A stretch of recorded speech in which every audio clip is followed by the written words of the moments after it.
Good morning, YouTubers, and welcome once again to beautiful Lake Poway, where I am about to subject you to yet another amateurish, unwarranted, unscripted, unrehearsed, unconventional, unsatisfying video. Think of me, the evil Dr. Jet, as the Edward D. Wood of model boating videos.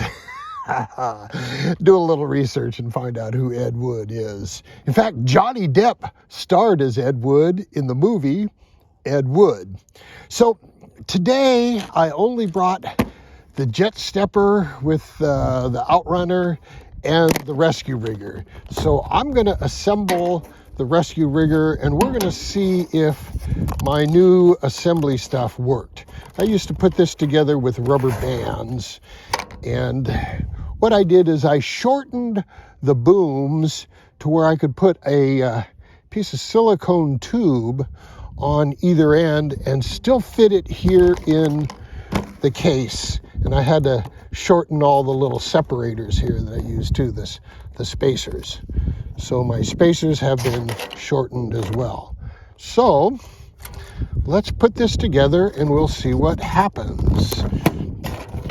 And this is just a little model boat stand that you get with those cheap Chinese boats, and I cut a square in it to do that, and away we go. So here's the way this should work. I should pull a pin and shove one of these in from the outside. Let's do two of them at once. This is the first time I've assembled it with this methodology, so bear with me, boys and girls. We're going to see how well this works. And some of these spacers. Yes, this is the John Deere Leaf Rake 5000. And I must thank one of my viewers, Steve, come on, get your fingers in there, from jolly old England, came up with that name, and quite frankly, I like it. It fits. It's the Leaf Rake 5000. I painted these plastic spacers and then threw them in there before the paint was completely dry. But since it's nothing more than a farm implement, I'm not too concerned about how nice it turned out. But the assembly procedure seems to be a bit easier without fooling with those stupid rubber bands that would rot and they'd pop off and they just wouldn't work well and such. And so this seems to be just a whole lot better thus far. And we'll see if I can do this. I don't know how you guys are looking at it, but it sure as hell isn't my point of view, and which is why I am the Edward D. Wood of model boat videos. And we'll soon get you back into viewing range, and see, there you go. And we'll pull this side together. Hello. Yeah, there's half of the rescue rigger done, and wait a minute, I think I did this incorrectly. I think I put one too many spacers on this side, because the rake is supposed to go right up against the hull. So here we go, boys and girls. More crappy video angles where you see absolutely nothing, but that's part of the joy of a Dr. Jet video.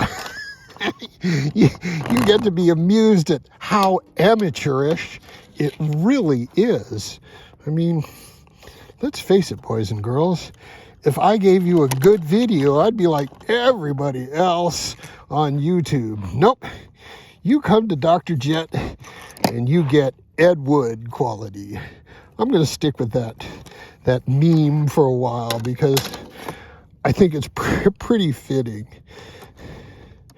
So here we go, and the rescue rigger is almost assembled. The John Deere Leaf Rake 5000, the latest in stranded victim recovery. Although I do have a plan for a follow-up boat, and quite frankly, what I would really like to do is build one of those Zip Kit twin tugs and use it as a tow vehicle to tow the victim trailer, as I like to call it, into safety. Well, I think I made my carbon fiber tubes too long. When I trimmed these spacers, I just said, oh, that's about enough. So I'm going to fool around with this for a bit, and we'll talk some more, and we'll talk about how I'm wearing the inappropriate footwear and how today is hopefully going to be the Wayne show. So until next time, jet out. Okay, boys and girls, here's a little follow-up on the rescue rigger assembly. I have to admit, it's much more rigid now with this method of sliding a little silicone tube onto the booms here. I'll eventually trim these booms down to an appropriate length, but it's much more secure now. So who knows, when I'm out there harvesting victims, I may not get as much of this. If you look back at the video of this thing rescuing the Atlas, you saw that the Atlas got trapped under the sponson here and was kind of crooked. This, with this new silicone tube attachment, I think might eliminate that, and rather than riding up and over it, it'll be more inclined to bounce into what I'll call the rescue zone, the harvesting zone. We're gonna harvest victims. So anyway, I thought I'd give you boys and girls just an update, and I am completely pleased with the newfound assembly. My aperture is a little more narrow, but I run such small boats that this is going to be my small boat rescue. If I ever break into big boats, and quite frankly, Lake Poway really does not have near enough room to run. Let's say I had a Blackjack 42 that could do 82 miles an hour. I'd hit 82 miles an hour right about there, and then I'd hit that floating barrier. Nope. I am forced to deal with small boats, and so I'll be Little B, if you get the joke. So until next time, jet out and look for more Wayne show in just a moment. Ladies and gentlemen, may I have your attention, please? The evil Dr. Jet has screwed up. How has the evil Dr. Jet screwed up, you ask? Well, it's very simple. The evil Dr. Jet forgot to put his box of transmitters in the vehicle as he left, and I have everything ready to go and no transmitters. So, ladies and gentlemen, please stay tuned for the Wayne Show.